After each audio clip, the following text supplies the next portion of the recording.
They cut their way out of the tent from the inside, left their boots, their coats, and stepped out into the freezing dark. Not running, just walking, away from the only thing keeping them alive. They made it to the trees, built a fire. Some of them tried to go back, but none of them made it. And whatever happened that night, it didn't just make them leave.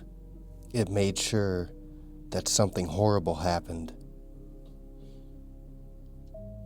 February 1959, 9 experienced hikers moving through the Ural Mountains in the middle of winter in Russia. This wasn't a reckless trek.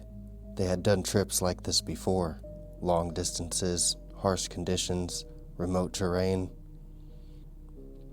The group was led by Igor Dyatlov, quiet, measured, the kind of person who didn't rush decisions and didn't put people in situations he couldn't handle. Out there, that mattered. The goal was simple: complete a long-distance winter expedition, cross the mountains, and reach a remote peak known as a Torten. But this wasn't just a hike. This trip was meant to qualify them for the highest level of certification at the time, the kind you only earned by taking on routes like this, in conditions like this, and finishing them. It was difficult on purpose, the kind that tested endurance, decision-making, and how well you handled things when conditions turned. They documented everything: photos along the way, laughing, hiking, adjusting their gear in the snow. Nothing about it felt wrong. At that point, they were exactly where they expected to be. As they moved deeper into the Ural Mountains, conditions started to shift. The wind picked up, just enough to wear on you. Snow drifted across the ground, softening the terrain and making it harder to read where you were. Visibility dropped with it. Not a full whiteout, but enough that distance started to blur. By this point, they were about 5 days into the trek. They had already covered close to 30 miles on foot, moving through forests, across frozen ground, and now into higher, more exposed terrain. Still ahead of them was the hardest part of the route: dangerous ridgelines, long open slopes, and the final push toward Otorten. The full trip was expected to take around 10 days. They were right on schedule, exactly where they planned to be. One of the hikers was Zinaida Kolmogorova. She was steady, the kind of person who didn't panic when things got uncomfortable, just adjusted and kept moving. Rustem Slobodin was more driven, focused, always pushing pace, the kind of mindset that keeps a group moving, but can also push decisions faster than they should be. And that's what they were doing now, adjusting. At one point, they drifted slightly off course, not far, but enough that it cost them time. And time out there, in fading light and dropping temperatures, is something you don't get back. So instead of pushing forward toward the next section of route, they made a decision. They would stop early, set up camp on the slope of mountain they were crossing, out in the open, exposed. No trees to block the wind, no cover, just snow, and a thin layer of fabric between them and everything outside.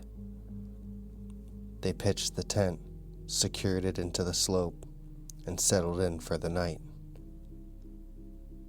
Sometime that night, something changed, not all at once, and not in the way that would have immediately felt like danger, but enough to shift the way they were thinking inside that tent. Because what happens next isn't panic, but a choice. They cut their way out of the tent from the inside, not unzipping it, not taking the time to grab their gear, just cutting through the fabric and getting out as quickly as they could. They leave behind their boots, their coats, everything they would have needed to survive out there. and then they step out into the dark, into the wind, the snow, and temperatures far below freezing. Not running, not scattered, just moving away from the tent, together, all of them. They move downhill toward the only cover in sight, a thin line of trees at the edge of the slope. By the time they reach it, the wind is still cutting through them, but here, it's broken just enough to work with.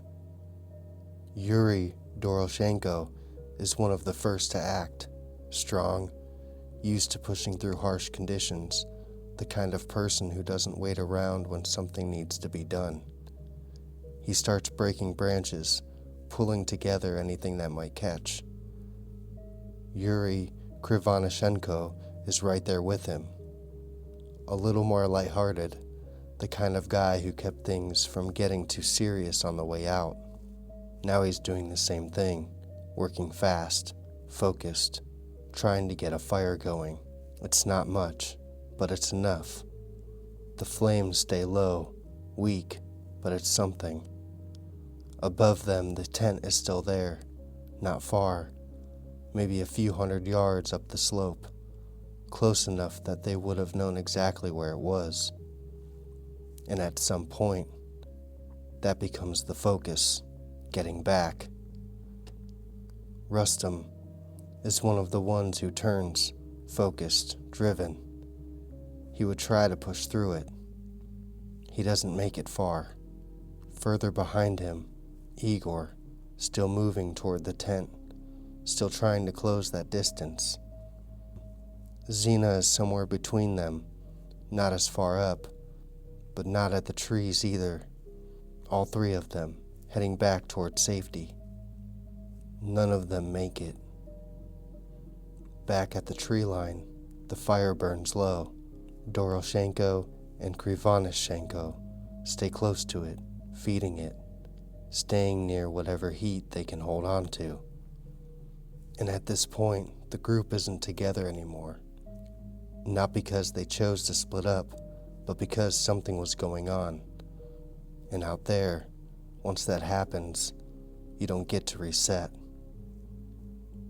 Further down the slope, away from the fire, the last three are in a ravine, buried under snow, deeper than the others, like they had tried to move farther, maybe to find shelter, something out of the wind. Among them was Lyudmila Dubinina, quiet, determined, a person who didn't quit once she committed to something. Also, Semen Zolotaryov, older than the rest, more experienced, had the kind of presence that usually brings the sense of control to a group. And Alexander Kovatov, quieter, more reserved, a person who stayed in the background, but paid attention to everything around him. They weren't near the tent, they weren't near the fire, they had gone down, and what was found there was different.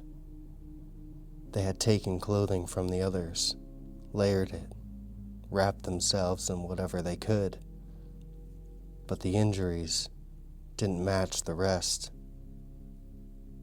Lyudmila's ribs were crushed inward. Simon's chest, the same. Another had a fractured skull. Severe internal damage, the kind you'd expect from heavy impact, but without the external wounds to match. Also, Lyudmila's tongue was missing. Higher up on the slope, Rustam was found first, face down in the snow, a fractured skull.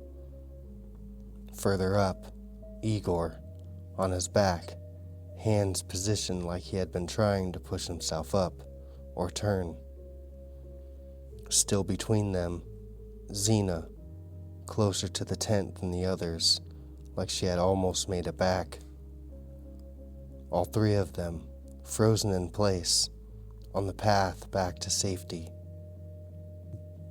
And at the tree line, both of the Yuris, beneath the tree they had used for the fire, burn marks on the branches above them, like one of them had climbed, trying to see back toward the tent. Their hands were burned, the fire itself never strong enough to keep them alive. No signs of a fight, no clear attacker, no single moment that explains everything. Just pieces. A tent cut open from the inside, tracks leading away into the dark. A fire that couldn't hold. And 9 people who knew exactly what they were doing out there. There was one who didn't go with them that night, Yuri Yudin. He turned back earlier in the trip, sick, unable to continue. He would be the only one to come back from the 9. Because whatever happened up there, it didn't need time. It just needed a moment to get them out of the tent. And after that, something took over. And out there, where the wind cuts across the slopes and the trees start to thin, the mountains know what happened that night. And the white pines stood still